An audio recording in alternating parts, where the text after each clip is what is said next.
അരങ്ങത്തേക്ക് അണിയറയിൽ നിന്ന് അരങ്ങത്തേക്ക് വരാൻ വിമുഖത കാണിക്കുന്ന കുറേ സുഹൃത്തുക്കളുടെ ഒപ്പമാണ് ഞാനുള്ളത്. എന്തുകൊണ്ടോ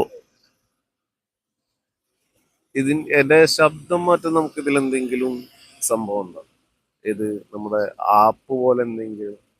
അപ്പോ ഈ പറഞ്ഞ പോലെ എന്നെ കാണാതെ ശബ്ദം കൊണ്ടാണ് റെക്കഗ്നൈസ് ചെയ്യുന്നതെങ്കിൽ ഒരുപാട് പേര് വരും. ശബ്ദം ഞാൻ ആഗ്രഹിക്കുന്ന ശബ്ദമാണല്ലോ, കുറച്ചു നേരം ഇരിക്കുക എന്നൊക്കെ വിചാരിച്ചിട്ട്. പക്ഷെ എന്റെ ഫോട്ടോ കാണാൻ പാടില്ല. അങ്ങനെയുള്ളവരുണ്ടാ? ശബ്ദം കൊണ്ട് റെക്കഗ്നൈസ് ചെയ്തിട്ട് അവരോട് മാത്രം മുണ്ടി പോകുന്ന കുറേ ആൾക്കാർ ഞാൻ കുറച്ച് ആൾക്കാരെ കണ്ടിരുന്നു. നമ്മുടെ ലൈവിൽ ഇടയ്ക്ക് വന്നിട്ട് ഒന്ന് തോണ്ടും.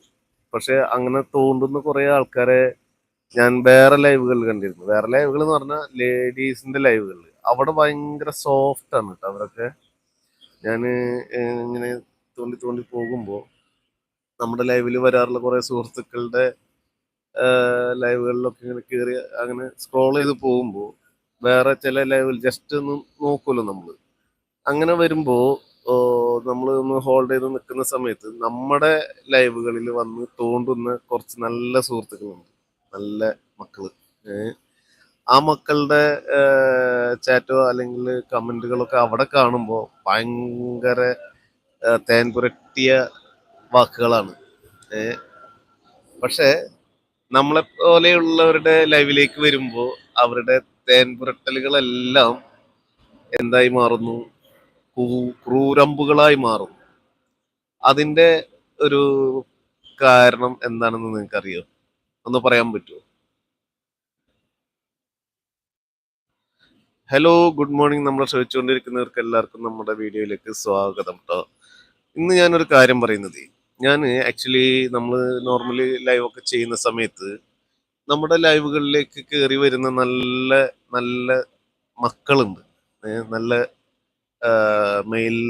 മെയിലാണ് അവര്. നമ്മുടെ ലൈവുകളിൽ വരുമ്പോൾ ചിലപ്പോ പറയുന്ന വാക്കുകളെ നമുക്ക് ഉൾക്കൊള്ളാൻ പറ്റാത്ത വാക്കുകൾ ഉണ്ടാവും. അപ്പോൾ ഞാൻ പൊതുവെ അവരോട് നല്ല രീതിയിൽ കാര്യങ്ങൾ പറഞ്ഞെടുത്ത് അങ്ങനെ വിട്ടുകൊടുക്കാറാണ്. രതീഷ് കുമാർ വന്നിട്ടുണ്ട്. Hi Kumar, good morning. കുമാറെ, ഞാനൊരു കാര്യം പറയുന്നത്, അപ്പൊ നമ്മുടെ ലൈവിലേക്ക് ഓടിക്കേറി വന്നിട്ട് ജസ്റ്റ് 2 വാക്കേ ഇടുള്ളൂ കേട്ടോ. ജസ്റ്റ് 2 ലൈന് ഇടുള്ളൂ. പിന്നെ അവരെ നമ്മളെ ഈ വഴിക്ക് കാണില്ല. പക്ഷെ നമ്മള് ചില ലൈവുകള് അല്ലെങ്കിൽ മറ്റുള്ളവരുടെ വീഡിയോകൾ ഇങ്ങനെ സ്ക്രോൾ ചെയ്ത് പോകുമ്പോൾ, അതായത് ലേഡീസിന്റെ വീഡിയോകളിൽ ലൈവുകളിൽ ഇവരുണ്ടാവാറുണ്ട്. ഈ പറഞ്ഞ കക്ഷികളെ കാണാറുണ്ട്. പക്ഷെ ആ ലേഡീസിന്റെ ലൈവുകളിൽ ഇവരെല്ലാം വളരെ മാന്യമായ തേൻ പുരട്ടിയ വാക്കുകൾ ഇങ്ങനെ ഒലിപ്പിച്ച് പറയുന്ന കുറേ ആൾക്കാരെ കണ്ടിട്ടുണ്ട്. ആ ആൾക്കാർ നമ്മളിലേക്ക് വരുമ്പോൾ അവരുടെ എല്ലാ മാന്യതകളെയും മറന്ന് എത്ര വലിയ കുപ്പത്തൊട്ടിയിൽ നിന്ന് നാറുന്ന ചെറ്റത്തര വർത്താനം പറയില്ലേ, അതേപോലത്തെ വർത്താനം പറഞ്ഞിട്ട് 2 വരി കമന്റ് ഇട്ടിട്ട് പോകുന്ന കുറെ ചെറ്റകളായ മക്കളെ കാണാറുണ്ട്. അങ്ങനെയുള്ള ആൾക്കാരെ പറ്റിയിട്ട് എന്താണ് രതീഷ് കുമാറെ അഭിപ്രായം? ഞാന് തൃശ്ശൂരാണ് കേട്ടോ. അപ്പോ ഈ ലൈവിലിരിക്കുന്ന നമ്മുടെ സുഹൃത്തുക്കളല്ല, പെണ്ണുങ്ങൾക്ക് അറിയുന്നില്ല. കാരണം അവര് വേറെ കാണുന്നില്ലല്ലോ. അവരോട് പറയുന്ന വാക്കുകളാണ് അവർക്ക് എടുക്കാൻ പറ്റുമല്ലോ. അപ്പോ മാന്യമായ നല്ല രീതിയിൽ പഞ്ചാര അല്ലെങ്കിൽ തേൻ പുരട്ടിക്കൊണ്ട് അവരെ സുഖിപ്പിച്ച് നിർത്തുന്ന കുറേ ആൾക്കാർ. പേരുകൾ ഞാൻ പരാമർശിക്കുന്നില്ല. പേരുകൾ എനിക്ക് 1-2 പേരുകളൊക്കെ അറിയാം. പക്ഷെ അത് ഇവിടെ പരാമർശിക്കുന്നില്ല. കാരണം അവരെ വ്യക്തിഹത്യ ചെയ്യാൻ ഞാൻ ഉദ്ദേശിക്കാത്തത് കൊണ്ടാണ്.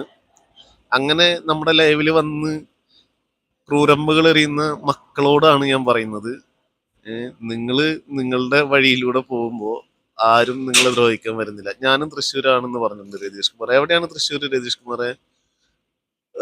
ഇപ്പോ നാട്ടിൽ തന്നെയാണോ? അപ്പോ ആ ക്രൂരമ്പുകളിലേക്ക് നമ്മൾ നിങ്ങളിലേക്ക് എത്തി വരുന്നില്ല. നിങ്ങൾക്ക് സൗകര്യപ്പെടുന്നുണ്ടെങ്കിൽ വരാം, കാണാം. പക്ഷെ ഒരുപാട് പേരൊന്നും ഇല്ല കേട്ടോ. ഇത്രയും കാലത്തെ ലൈവിനിടയ്ക്ക് 2-3 പേരാണ് വന്നത്. പക്ഷെ ആ 2-3 പേരെ ഞാൻ പല ലൈവുകളിൽ, ലേഡീസ് ലൈവുകളിൽ കണ്ട വിധമൊക്കെ ലേഡീസ് പ്രൊട്ടക്ടർ ആയിട്ടാണ് അവരെ കണ്ടത് കേട്ടോ. കാരണം അവരുടെ ആവശ്യങ്ങള് അവർക്കറിയാം, ഈ ലേഡീസിന് അറിയില്ല. അവരെ കണ്ട നമുക്കും അറിയാം. ഷംറാസ്ത, good morning, good morning, good morning. എന്തുണ്ട് വിശേഷം? അപ്പോ ആ ഒരു സംഭവത്തെ പറ്റിയിട്ട് നമ്മളെ കേട്ടിരുന്നവര് എന്താണ് നിങ്ങളുടെ അഭിപ്രായം ഒന്ന് പറഞ്ഞു തരണേ. ഇപ്പൊ ഞാൻ പറഞ്ഞു